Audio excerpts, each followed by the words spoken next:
नाज़रीन आदाब, इस्तकबाल है। मैं हूं आपके साथ अबू हुरैरा। मरकजी वज़ीर दाखिला अमित शाह अपने जम्मू कश्मीर दौरे पर यूटी के लोगों को उन्होंने दोस्ती का पैगाम दिया है। दफा 370 के खात्मे के बाद पहली बार कश्मीर पहुंचे अमित शाह ने कश्मीर और कश्मीरियों की तरक्की, अमन, भाईचारे और प्यार मोहब्बत की बात की। इस मौके पर शाह ने एनसी और पीडीपी लीडरशिप को निशाना बनाते हुए कहा कि कश्मीरियों को साल 2024 तक वो सब कुछ मिल जाएगा जिसके वो मुस्तहक हैं। अमित शाह के मुताबिक मफाद परस्त और अमन मुखालिफिन को सूरत हाल का फायदा उठाने की इजाजत नहीं देंगे, क्योंकि ऐसा होगा तो नौजवान सड़क पर आ जाएंगे। पड़ोसी मुल्क से मुज़ाकरात के डॉक्टर फारूक अब्दुल्ला के मशवरे को अमित शाह ने सरेआम मुस्तरद करते हुए कहा कि वो सिर्फ जम्मू कश्मीर के लोगों और खास तौर पर नौजवान नस्ल से बात करना चाहेंगे। साथ ही अमित शाह ने दावा किया कि जम्मू कश्मीर में मिलिटेंसी अपने खात्मे की दहलीज पर पहुंच चुकी है और गन्स की जगह पर अब कलम देने की जो काविशें हैं वो समरावर साबित हो रही हैं। जम्मू कश्मीर का अमित शाह का 3 रोजा दौरा, और आज हम इसी पर बात करेंगे कि इस दौरे से क्या कुछ जम्मू कश्मीर को हासिल हुआ या इस दौरे को आखिर किस तरह से देखा जाए। मौजूदा जो सूरत हाल है जम्मू कश्मीर की, उसके तनाजुर में अमित शाह के इस दौरे को किस तरह से देखा जाना चाहिए, इसी पर हम बात करेंगे। बहुत खास मेहमान मेरे साथ जुड़े हुए हैं।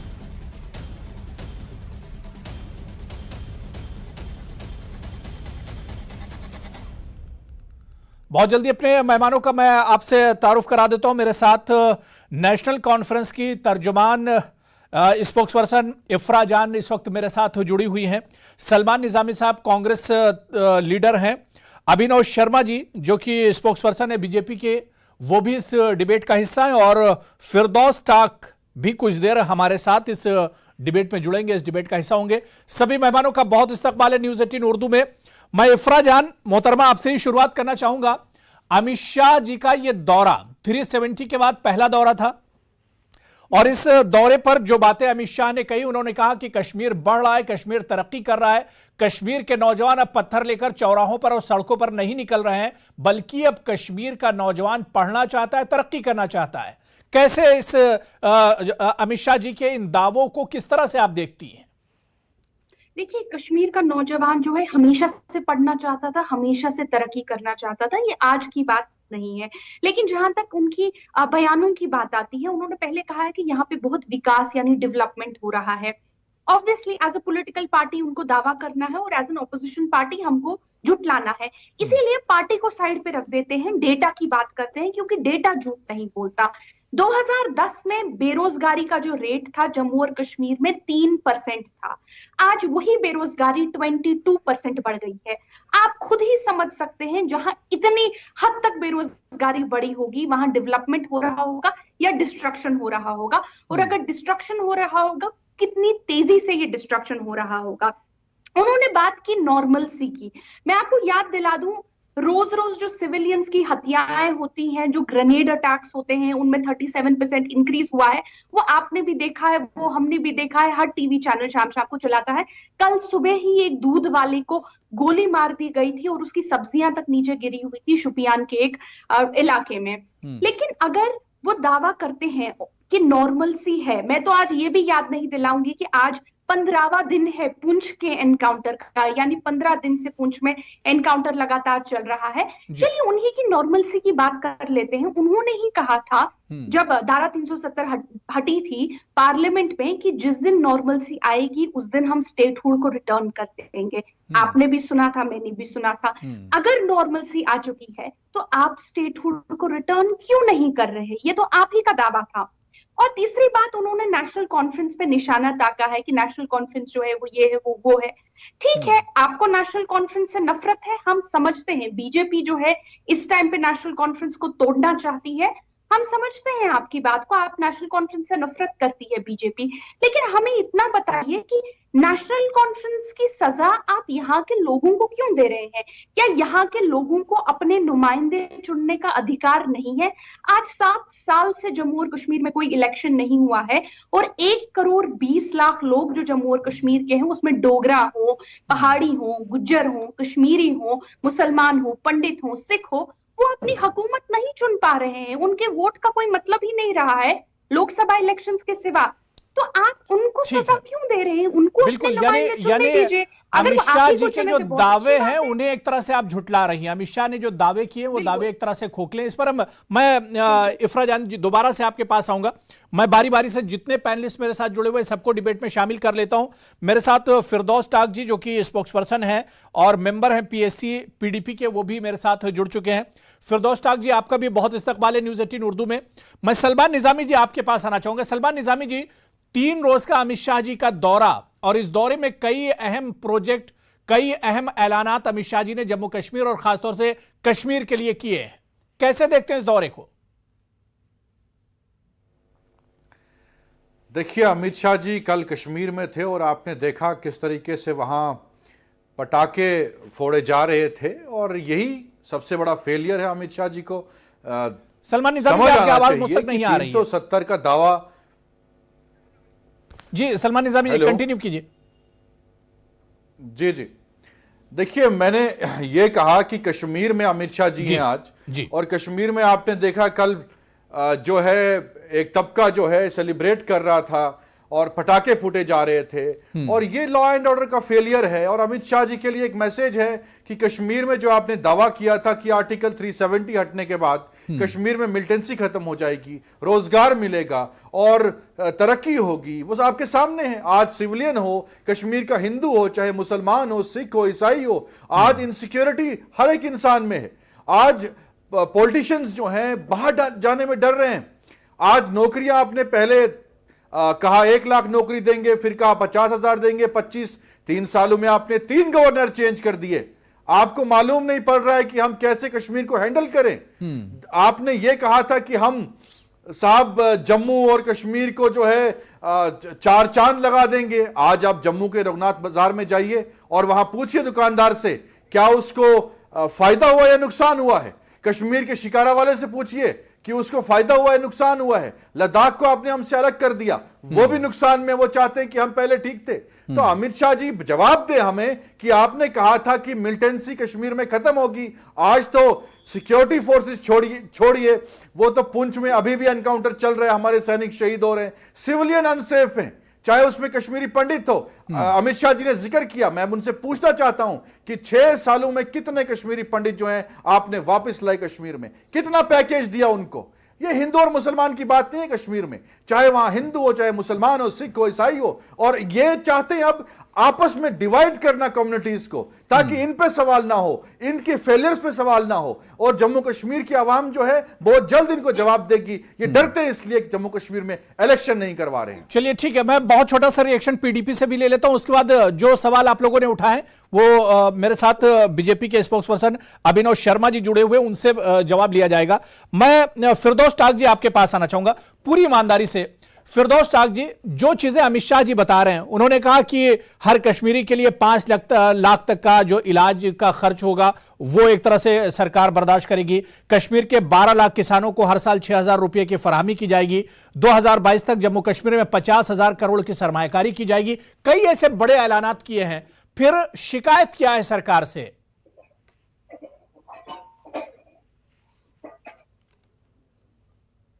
बीच बाजार में नंगा करते हैं, उससे कपड़े उतारते हैं और उसको कहते हैं कि भाई तू नंगा घूम, लेकिन हम तुझे आने वाले वक्त में जो है एक मर्सिडीज गाड़ी देंगे, रहने के लिए एक बड़ा सा घर देंगे। जब आप यहाँ के लोगों की इज्जत उतार रहे हैं, उनका जो इज्जत नफ्स है, जो जीने का हक है, वो खत्म कर रहे हैं, और उसके बाद आप कह रहे हैं कि हम बहुत तरक्की यहाँ पे लाएंगे। जम्मू कश्मीर को किसी की जरूरत नहीं है। जम्मू कश्मीर के आप आंकड़े देख लें, 370 खत्म करने से पहले अभी जो पूरे हिंदुस्तान में सबसे ज्यादा जो प्रोग्रेसिव स्टेट मानी जाती थी वो जम्मू कश्मीर की मानी जाती थी, डिस्पाइट द फैक्ट कि यहाँ के जो हालात बने रहे। उसके अलावा अभी जो सूरत हाल कश्मीर में बनी, नॉन लोकल्स को जैसे टारगेट किया गया, उसके बाद आप खुद अंदाजा लगाइए कि तकरीबन 5 लाख नॉन लोकल लेबरर्स सिर्फ कश्मीर से बाहर उनको जाना पड़ा। अब अंदाजा करिए जम्मू कश्मीर में इस हिसाब से तकरीबन 15 से 20 लाख नौजवान मजदूर और कारीगर जो है हिंदुस्तान और मुल्क के दूसरे हिस्सों पे आके यहाँ पे काम करते हैं। हम हाथ जोड़ के अमित शाह जी और उनकी सरकार से गुजारिश करते हैं कि आप हमसे सब कुछ ले जाइए, हमें ना आपकी नौकरियां चाहिए, ना आपकी तरक्की चाहिए, हमें जो हमारा हक है, जो हमसे वादा किया गया, जम्मू कश्मीर के लोगों के साथ वादा किया गया, जिस वादे से जम्मू कश्मीर के लोग इस मुल्क के साथ जुड़े, हमें वो जीने का हक दे दीजिए, हमें बोलने की आजादी दे दीजिए, हमें सांस लेने की आजादी दे दीजिए।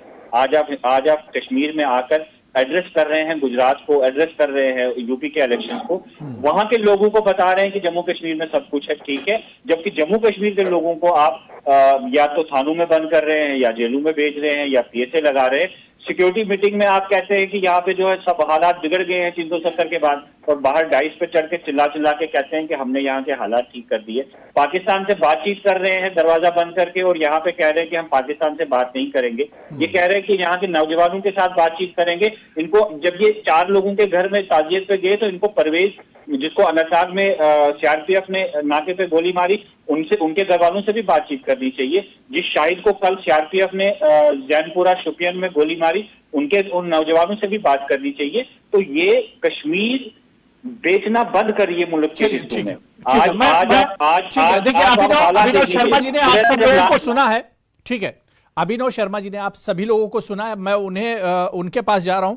अभिनव शर्मा जी, अमित शाह जी ने जो दावे किए, अमित शाह ने जिस डेवलपमेंट, जिस तरक्की की बात की है, उसे कश्मीर की जो रिवायती पार्टियां हैं, कश्मीर की जो पॉलिटिकल पार्टियां, वो मानने के लिए तैयार नहीं है। वो उन्हें अमित शाह जी की तरक्की या इस सरकार की तरक्की नजर नहीं आती है।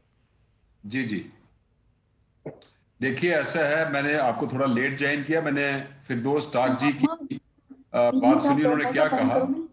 देखिए ऐसा है, कश्मीर बेस्ड पार्टीज हो या कोई भी पार्टी हो, लेकिन यहां तक पीडीपी और एनसी और कांग्रेस की बात मैं कर रहा हूं जी, इन लोगों को वो बात पसंद आती है जो भारत के कॉन्स्टिट्यूशन और संविधान और आइन के खिलाफ जाती है। ये जब भी बात करते हैं, कॉन्स्टिट्यूशन, संविधान और आइन को साइड पे करके बात करते हैं। इन प्रॉब्लम एक्स्ट्रा कॉन्स्टिट्यूशनल है, हमारी problem with in the constitution है। हमारे संविधान बाइबल है, गीता है, ग्रंथ है, कुरान है, शायद उससे भी ऊपर है, उससे बाहर नहीं निकल सकते। हमने संविधान की शपथ ली है, कसम खाई है। नंबर 2, ये कहते हैं जी जम्मू कश्मीर भारत में नंबर 1 पे था। किस पे था? किस पे था? करप्शन पे। सारा खजाना भारत का लूटते थे, हिसाब कोई नहीं देते थे। 3 परिवार पलते थे और बाकी कोई 50-100 परिवार कश्मीर के, 10-20-30 परिवार जम्मू के, जो इनके पास बैगिंग बाउल लेके जाते थे। अब चूंकि 370 टूट चुका है, 35 से टूट चुका है, इनको ये वो एक ऐशो आराम वाली जिंदगी जो राजा महाराजों का राज तो चला गया 47 के बाद, जब 26 अक्टूबर 1947, मैं इफराजान आ रहा हूं, थोड़ा सा सुन लीजिए। जी जी, सबका जवाब देंगे वो जी। जब 26 अक्टूबर 1947 को मैं टाक जी आपके पास भी आ रहा हूं पूरे जम्मू कश्मीर का विलय, एक्सेशन जी भारत से हो गई। लेकिन उसके बावजूद भी जम्मू कश्मीर में ये 3 परिवार राजा महाराजाओं की तरह पलते थे। अब इनको आम आदमियों की तरह पलना जो है वो इनको नागुजार।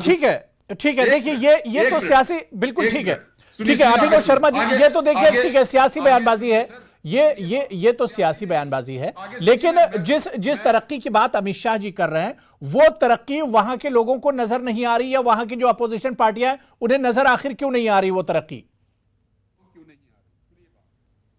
मैं 1 बाय 1 डील करूंगा। इन्होंने बात की 4 की 5 लाख लेबर जहां से बाहर चले गए, ठीक, वो लेबर जो आई थी, वो उनके अगर आपने बयान सुने हो, 90% ने कहा जो काम हमें दिया गया था वो खत्म हो चुका है, हम वापस जा रहे हैं, हम दोबारा वापस आएंगे जम्मू कश्मीर में, कश्मीर सारा काम करने वापस आएंगे अगर इनके कान खुले हो तो। ठीक, दूसरा, ये बात क्यों बोलते हैं कि 1990 में 5 लाख कश्मीरी माइग्रेंट्स जो जम्मू कश्मीर के निवासी थे, किसने वहां से, ये कभी उनकी बात नहीं करते। अब ये कहते हैं उनके बिना कश्मीर अधूरा है। निकाला क्यों आपने? क्या आपने स्टेप्स लिए वापस लेने के उनके लिए? वो तो जम्मू कश्मीर के निवासी थे। दूसरी बात मैं ये कहूं, माइनॉरिटीज को निकाला गया, वो आपकी एक मिनट, नाकामियों की वजह से निकले। आप बोल चुके हैं, मैं सुन रहा था, मैं बीच में नहीं। नाकाम सरकार है भाजपा, ये उस हम टाइम पे बताएंगे भी और आज के टाइम पे भी। तब भी आप थे वीपी सिंह के साथ और आज भी आप हैं। जब आप बोल रहे थे तब भी एनडीए थी, आज भी एनडीए है। मैं जब आप बोल रहे थे बीच में बोला, मैंने इंटरफेयर किया? आपको कोई आदत पड़ चुकी है? आप मिसलीड मत करिए ना। नहीं, चलिए ठीक है, ठीक है, ठीक है। अभिनव जी, शर्मा जी मैं दोबारा से आ रहा हूं। मैं ठीक है, नहीं, अभी मेरा बयान खत्म नहीं हुआ। ठीक है, लेकिन जल्दी से, मेरे पास टाइम कम है, जल्दी से बात पूरी कर लीजिए। मैं इफ्रा जान आपके पास आ रहा हूं, सलमान निजामी साहब आ रहा हूं उसके बाद। जी, अगर मैं फैक्ट्स पे इनकरेक्ट हूं, जब इनकी टर्न आएगी ये मुझे करेक्ट कर सकते हैं।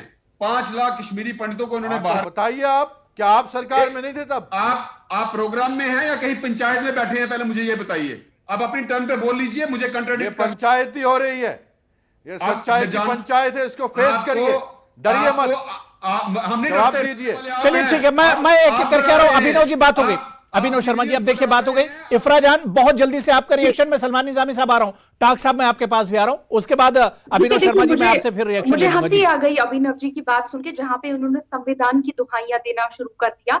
5 अगस्त 2019 को हमारे संविधान की धारा 370 को बीजेपी ने लहूलुहान कर दिया था जब इन्होंने संविधान की धज्जियां उड़ाई थी। वो संविधान जिसकी धारा 370 के जो आर्किटेक्ट थे सरदार वल्लभ भाई पटेल थे, और उन्होंने हमारे ही देश की संविधान की धारा को पाकिस्तान की धारा से जोड़ना शुरू कर दिया। जहां तक इनकी बात ये कहते हैं किस इंडेक्स में जम्मू और कश्मीर की स्टेट जो थी आगे थी, मैं इनको बोल देती हूँ। एक लाइफ एक्सपेक्टेंसी इंडेक्स होता है, एक इन्फेंट मोर्टालिटी इंडेक्स होता है, एक स्टेट HDI इंडेक्स होता है, एक मैटरनल मोर्टालिटी इंडेक्स होता है। इन सभी इंडेक्सेस में जो थी हमारी स्टेट जो थी काफी आगे थी। इन्होंने कश्मीरी पंडितों पर सवाल उठाया, इन्होंने कहा कि हम लोगों ने कश्मीरी पंडितों को निकाल दिया। मैं आपको याद दिला दूं, नेशनल कॉन्फ्रेंस जो है उसके 8000 वर्करों को वैसे ही मौत के घाट उतार दिया गया था। चलिए ठीक है, सलमान निजामी जी देखिए मेरे पास टाइम कम है, बहुत शॉर्ट रिएक्शन। सलमान निजामी साहब अब आपकी बारी, मैं टाक साहब आ रहा हूं। आपका बोलना चाहती हूँ। ठीक है सलमान निजामी जी, नहीं इफ्रा जी बात हो गई। सलमान निजामी जी मैं दोबारा से आऊंगा। सलमान निजामी पॉइंट मैं आपका लिखती हूँ। 1989 में जो है बीजेपी की सरकार थी। इफ्रा को बोलने दीजिए। नहीं ठीक है सलमान निजामी जी, मेरे पास टाइम बहुत कम है। ठीक है सलमान निजामी जी, इसलिए कहते हैं एक दूसरे को बोलने दीजिए, अभिनव शर्मा को मत बोलने देखिए। नहीं मैं आ रहा हूं अभिनव जी, मैं आ रहा हूं आपके पास भी आ रहा हूं। जी सलमान निजामी, सबको आजादी है बोलने की और इनकी समझ भी जानता हूं, मैं सबकी जानता हूं। सलमान निजामी जी, नए नए नेशनलिस्ट बने हैं, हमने कुर्बानियां दी हैं इस देश के लिए। सुनिए बात, देखिए डिबेट पर आ जाइए, पर्सनल डिबेट पर आ जाइए। माइनॉरिटीज की इनको बताइए, इनसे पूछिए, अगर मैं गलत हूं मैं डिबेट छोड़ के चले जा सकता हूं। इनको पूछिए जब 1990 में कश्मीरी पंडितों को निकाला गया तब गवर्नर कौन था? जगमोहन था। सेंटर में सरकार किसकी थी? एनडीए की थी। एडवाणी जी को पूछिए आप कहां थे उस वक्त? इनकी सरकार उस वक्त थी। आज हालात इन्होंने पैदा वहां किए हैं इतने सालों में जब कांग्रेस की हुकूमत थी। किसी को नहीं, क्योंकि आपने उनको प्रोटेक्ट नहीं किया। आपने उनको प्रोटेक्ट नहीं किया। सुनिए आप मेरी बात सुनिए, आपने उनको सिक्योरिटी एंश्योर नहीं की, आप उनको महफूज नहीं रख पाए। वहां कांग्रेस के टाइम पे किसी पे हाथ नहीं लगा सकता था। चलिए ठीक है, फिरदौस टाक जी आपकी बारी है। टाक साहब, फिरदौस टाक जी आपकी बारी। मैं उसके बाद सिन्हा जी लास्ट में आ रहा हूं आपके पास। अभिनव शर्मा जी मैं आ रहा हूं आपके पास। जी टाक जी,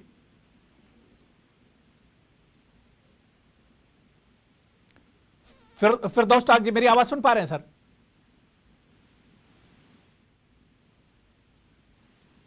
फिरदौस टाक जी मुझे सुन पा रहे हैं सर? मेरी आवाज आ रही है आप तक? ठीक है, अब अभिनव शर्मा जी अब आप जवाब दीजिए, कहां पर कमी कहां पर रह गई और कहां पर गलतियां हुई? और मैं तो यह कहना चाह रहा हूं कि ठीक है माजी में जो गलतियां हुई उसकी तलाफी होनी चाहिए, लेकिन अब तो एक नई शुरुआत यहां से होनी चाहिए। देखिए मेरी बहन ने कहा कि संविधान की धज्जियां उड़ाई हमने 5 अगस्त 2019 को। इनको बोलिए जरा आर्टिकल 370 पढ़िए, उसमें लिखा था ये ट्रांजिशनल टेम्परेरी प्रोविजन होता है। ट्रांजिशनल प्रोविजन होते हैं for particular days, for months, for few years. 73 साल इन्होंने 370 का पूरी तरह से गलत इस्तेमाल किया। इफ्रा आप बीच में बोल सकती हैं। और सुनिए अगर आप पूरे सहमत हैं तो बीच में बोल सकती हूँ, क्योंकि मेरे पास दिल्ली टाइम से बहुत कम पूरा है जी। खजाना जो आता था जम्मू कश्मीर की गरीब जनता के लिए, चाहे वो जम्मू की हो चाहे कश्मीर की हो, ये 3 परिवार लूटते थे और अपने जो इनके जो सपोर्टर्स थे, कुछ फैमिलीज, उनमें ये डिस्ट्रीब्यूट करते थे और पब्लिक तक कोई पैसा नहीं लगता था, इनकी कोई आंसरेबिलिटी नहीं थी। इवन की controller and auditor general of चलिए ठीक है, टाक साहब, आज फिरदौस शर्म टाक नहीं जी, आती है। फिरदौस टाक जी, मेरी आवाज अगर सुन पा रहे हो तो अपनी बात शुरू कीजिए। फिरदौस टाक जी, ठीक है, शर्मा जी बात हो गई, शर्मा जी बात हो, मेरे पास टाइम कम है। फिरदौस टाक जी जी। शर्मा जी एक वरिष्ठ वकील हैं और बहुत हमारे करीबी मित्र भी हैं, लेकिन इनको खुद सोचना चाहिए कि ये जो बात कर रहे हैं वो जम्मू कश्मीर की आवाम और इस देश की आवाम को ज्यादा देर हजम नहीं होनी चाहिए। ये जिन परिवारों की बात कर रहे हैं, भ्रष्टाचार की बात कर रहे हैं, आप इन्हीं के गवर्नर सत्यपाल मलिक जी का अभी इस बयान आया कि इनके एक पूर्व मिनिस्टर और इनके आरएसएस के एक बहुत आला अधिकारी 400 करोड़ की रिश्वत 2 फाइलों को क्लियर करने के लिए गवर्नर साहब तक पहुंचाते हैं। ये इनको चलिए ठीक है, देखिए ये तो सब सियासी बातें हैं। जम्मू कश्मीर के अवाम के लिए अगर अमन, भाईचारा और इत्तेहाद, ये तमाम चीजें जरूरी हैं, तो इसके लिए मेरे ख्याल से सियासत से ऊपर उठकर भी सोचना होगा। जम्मू कश्मीर की जो पॉलिटिकल पार्टियां, उन्हें भी सोचना होगा और सेंटर में जो सरकार है उसे भी सोचना होगा। सब मिलकर जब हम आगे बढ़ेंगे तभी एक नया कश्मीर हम बना सकते हैं और एक नए कश्मीर की शुरुआत हो सकती है। वक्त बहुत कम था, बड़ी अच्छी बातचीत हो रही थी। सभी का बहुत बहुत शुक्रिया। इफ्रा जान, सलमान निजामी साहब, अभिनव शर्मा जी और फिरदौस टाक साहब, सभी का बहुत बहुत शुक्रिया डिबेट में जुड़ने के लिए। आदाब।